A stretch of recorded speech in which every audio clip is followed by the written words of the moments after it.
we answer Fox 6 Sports Blitz on a Sunday night. You see Lily's out. Tim Van Voren, Brandon Cruz, we're glad that you're with us here this evening. And let's take a look at what we have coming up on the starting lineup. The Bucks bounce back after a tough loss against the Lakers. Marquette enters the Big East tournament in the win column. Bobby Portis caught talking in the third person on Say What. NFL free agency gets going this week. Who could the Packers take a look at? And we look at ice skating, more specifically speed skating, in this week's High School Hot Shot. We've been saying all year, it's going to take time for me and Giannis to just kind of develop playing off of each other. And I think we just getting better and better at playing off each other. I'm having a much better understanding of how to use him against the defense to find my space. It's not always perfect, but, I think that was the best that we've used it.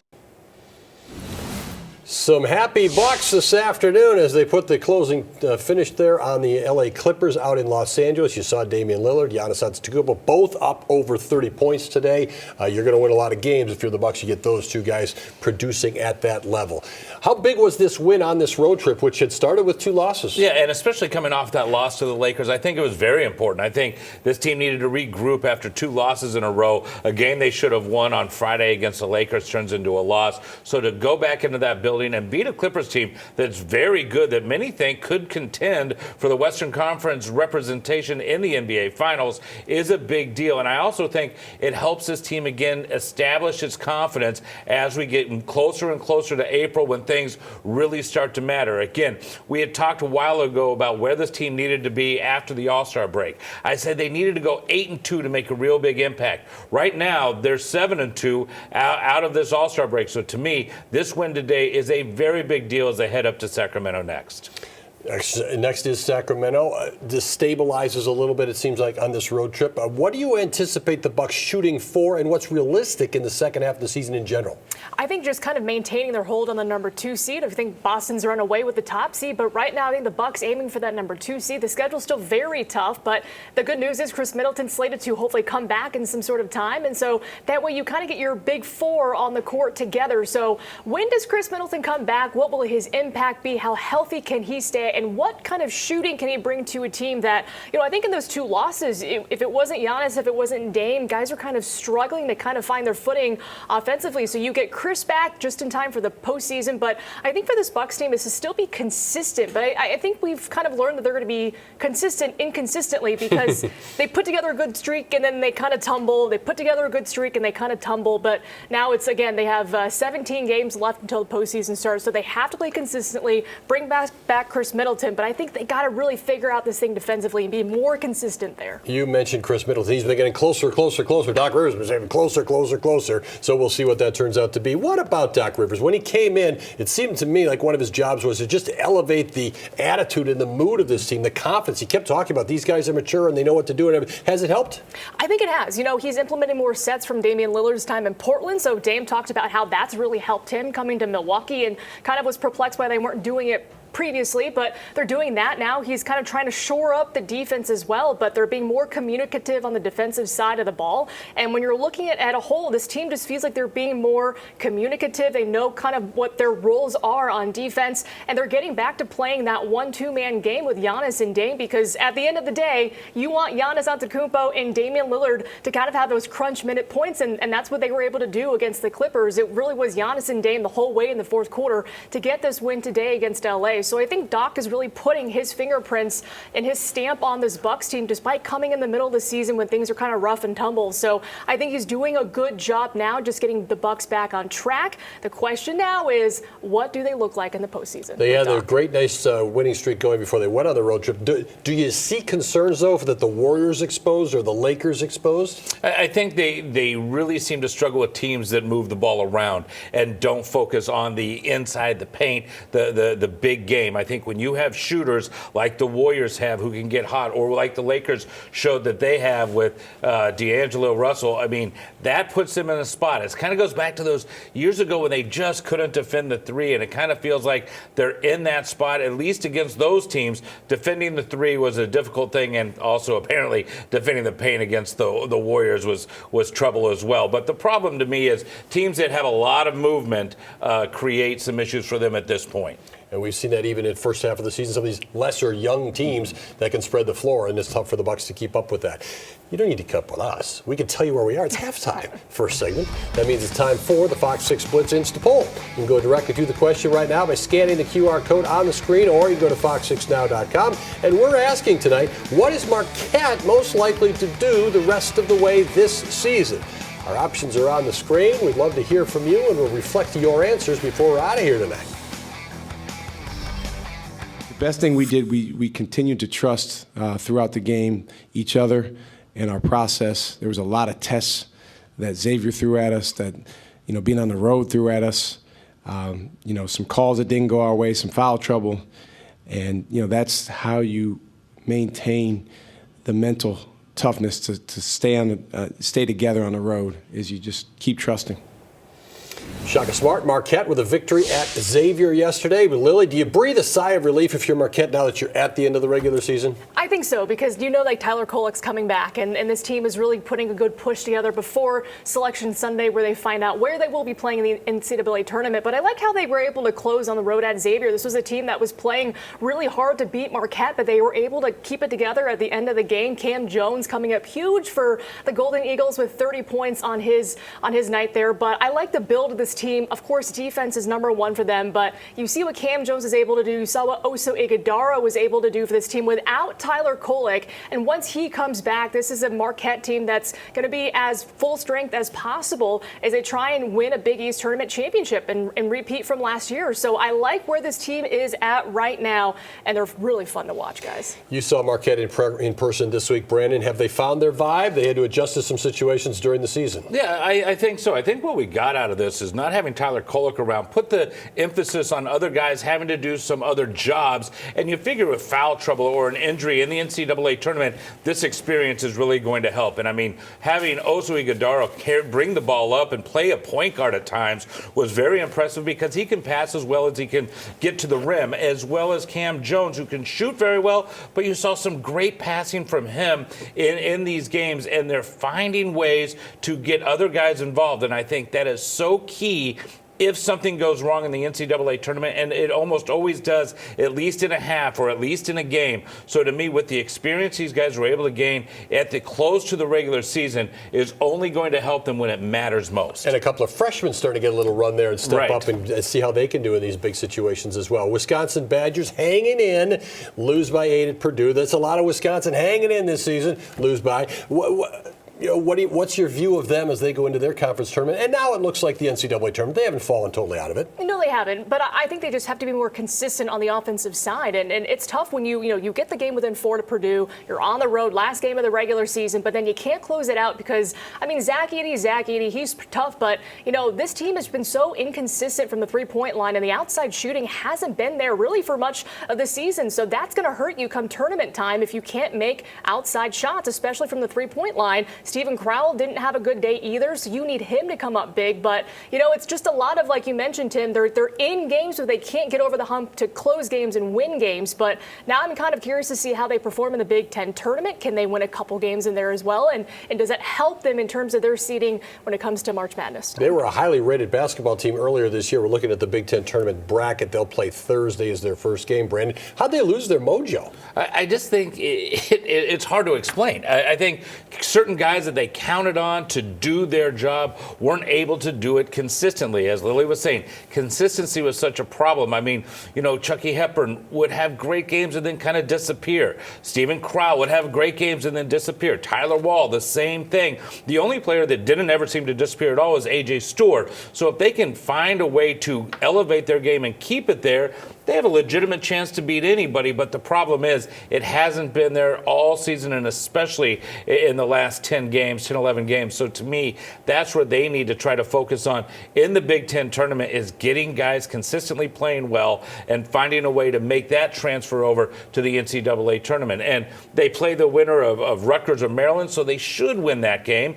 If they do, then they go on to face Northwestern, which is another winnable game, and then that puts them in the elite area of the Big Ten tournament. tournament. Northwestern hit by injuries, this no question this season. All right, don't look now, but look who's forced themselves into this discussion this time of year. The UWM Panthers, they think they can win an automatic bid in the Horizon League. Could they? Why not, right? You talk about this team, yeah, they had kind of a little bit of a scare against Detroit Mercy, a 1-30 team, but, they go into the quarterfinals and they beat a really good Green Bay team, the number 3 seed in the Horizon League tournament. They win by double digits, and they did it on the road at the Resch Center. I like the mojo this team has. BJ Freeman carrying them as well as Faison Fields and Eric Pratt and company. I mean, these guys are playing with a lot of fire, a lot of confidence. So why not? I mean, they play tomorrow in the semifinals, and we'll see if they can reach the championship game because one more win guarantees you a trip into March. So I like the way this team is going, and they're playing really confidently right now. Right, and they have a little winning streak going here at the end of the season. They're their longest in several years. So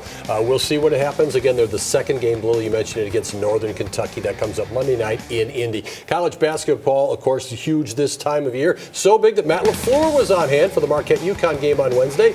And for a while, at least, he was sitting right next to Matt Eberflus. They're separated. As you can see, they weren't together for the whole game, but at times there was a picture which circulated of the two of them right next together. And it was like, oh, they're sitting together. Here it is, talking about things, giving away secrets, et cetera, et cetera. Who knows? I mean, it's a little bit of fraternization. That's just sort of the fun here this time of year. Matt LaFleur and Matt Eberflus. That picture will come back when the Packers play the Bears this fall. You know that. And will come back on the Blitz. You know that too, right after this. I want to run through a wall for him. Maybe no, didn't miss that. He'd thrown it in from everywhere. Oh man, yeah. I didn't know I had to make a case for that. That almost offends me. Don't get me wrong. I wish I did. Nah, I ain't rushing no shots. I've been balling. I've been doing my thing. I ain't rushing no shots. I might go quick and think I got an advantage fast, but nah. If you watch me play, I just hoop at my own pace. I do what Bobby do out there. I ain't rushing nothing. And no reason to rush. And Brandon's doing his thing, talking Packers right now. 11 o'clock tomorrow morning, free agency starts. Are we going to hear of a deal for the Packers? I think so. There are so many free agent safeties out there that some of them you can sign right away. They aren't even free agents anymore. But I do think the Packers are going to do something veteran defensive backfield, and sooner rather than later. And Lily, is that the only position that you see them really making a run at? Or are other guys popping up now in the free agent market that they also might show some interest in that you know of? Right. I would say linebacker as well, right? Because of the report today from JS Online that Devondre Campbell likely to be released. They're a linebacker. So, again, with the switch to the 4-3 on defense, Jeff Hafley's going to want a lot of linebackers. You have Quay Walker, you have Isaiah McDuffie. You got to add to that room. So I think linebacker, safety, that'll be kind of be the big numbers, I would say, in the free agent market on the defensive side of the football. And Lily, if we don't hear of something happening tomorrow, is there reason to have concern that something might not be happening? Because, we want everything right here and now. I know Packers fans might not, they might want a deal to get done probably right when, the window opens tomorrow. But I would say probably don't worry. I think Brian Gutekunst knows the amount of riches, especially on the safety side, that they have in free agency. So maybe it's just more of working out the numbers, trying to bring somebody to town. But I know they're going to be adding, I shouldn't say I know, but you have a feeling that they're going to be adding there in the free agent market, also in the draft as well. So I wouldn't panic if, it takes the Packers a little bit of time to kind of get a deal done. Is there anybody that might be under the radar that you're looking at? I know that Xavier McKinney's been a guy that has been talked about a lot, but is there anybody that you're looking at that might kind of find his way into this team? He's a safety from the Giants and could very well end up in Green Bay. There's a history there with some of the coaching staff. Sometimes you get these names like, oh, I never thought of that guy. But I could see an offensive lineman, to be honest with you. I think the Packers could do that. I think they're more likely to do it in the draft. Linebacker is a possibility. Running back is a possibility, I think. They have a couple bodies that they like. You assume Aaron Jones is going to come back. Emmanuel Wilson's going to get consideration. I think you're going to get a rookie running back. Wouldn't be shocking to me if maybe you get a veteran running back as well.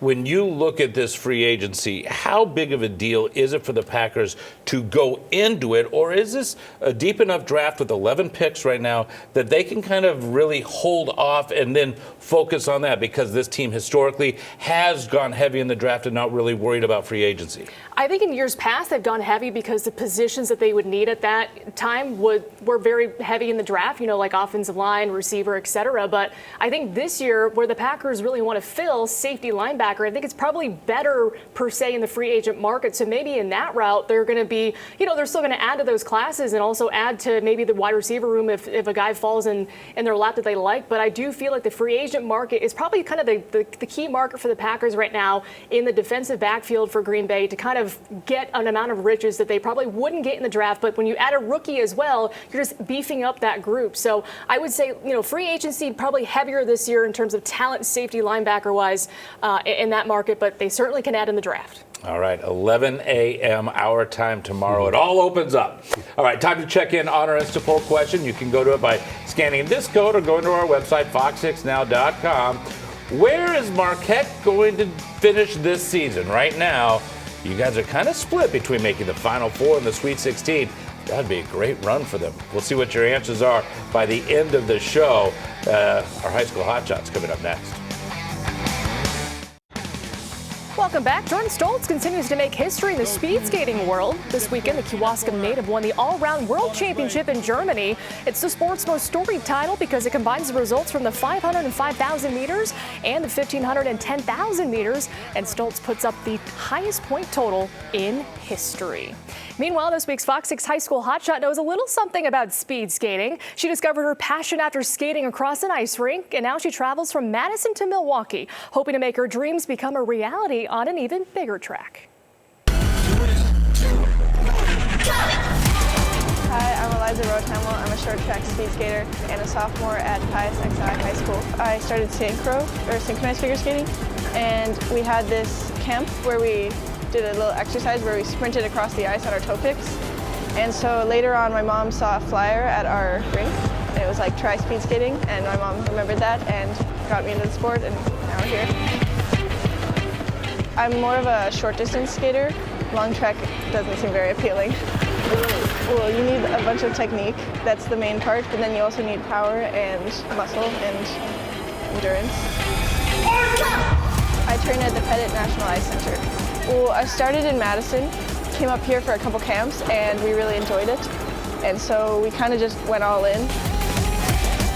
Well, I've always kind of dreamed of representing Team USA, so I can't really say like I expected to be here, but it was always a dream. I competed at the Youth Olympic Games in South Korea for Team USA. It was really fun. I got to meet new people, stay in the village. That was pretty cool. I was the flag bearer for Youth Olympic Games. There was a lot of eyes on us, and it was super loud, and it was just, the atmosphere was really cool. We knew we had a chance going into it, and then when we made it into the final, we were just so happy to be there. My teammates were Sean, Julius, and Cindy. I think it kind of made it maybe even nicer because we all kind of shared that experience and we all did it together. It was, I keep saying cool a lot, but it was really cool. I like being outside. I like swimming a lot. I also figure skate a little bit on the side. I guess just hanging out with friends. The Olympics would be pretty cool. I'm training to give my best shot at that. I'm Eliza Rothhamel, sophomore at Pius XI High School, and I got a silver medal at Youth Olympic Games for short track speed skating mixed relay. And I'm this week's Fox 6 High School Hotshot. It's been a busy week at the Pettit, and later this week, Eliza will be heading to the U.S. Speed Skating Short Track Age Group Nationals in Michigan. Meanwhile, on Championship Saturday, two of our local teams won state titles. In Division I for girls basketball, Arrowhead besting Neenah to capture their third gold ball in school history. Natalie Cuso led the way with 26 points. And then in Division II, Pewaukee found out that third time's a charm, taking down three-time defending champ Notre Dame. The Pirates claimed their first state title in program history, so congratulations to all our girls teams this year. And next week, 9 local teams will duke it out at the boys state basketball tournament in Madison. We'll be right back. We always appreciate you participating in the Fox 6 Blitz Insta Poll, and the Golden Eagles should appreciate the support. There's some optimism there this season. It's a big week for them. They open up time in the Big East tournament on Thursday. The Big Ten tournament also on Thursday for Marquette, but tomorrow it's huge in the Horizon League for UWM as they're in a semifinal. Meanwhile, the Bucks wrap up their West Coast swing at the Kings on Tuesday, and then they're back home facing the Sixers and the Suns starting Thursday. How about the Milwaukee Wave, too? We don't mention them too often. Clinching a spot in the playoffs. Pretty cool stuff. Good product down there. Admirals snapped their losing streak, and they got back on the winning side as well. So a few things going on in the world of sports, as is always the case. For Brandon, Lily, and Tim, thanks for tuning in tonight. Have a super week.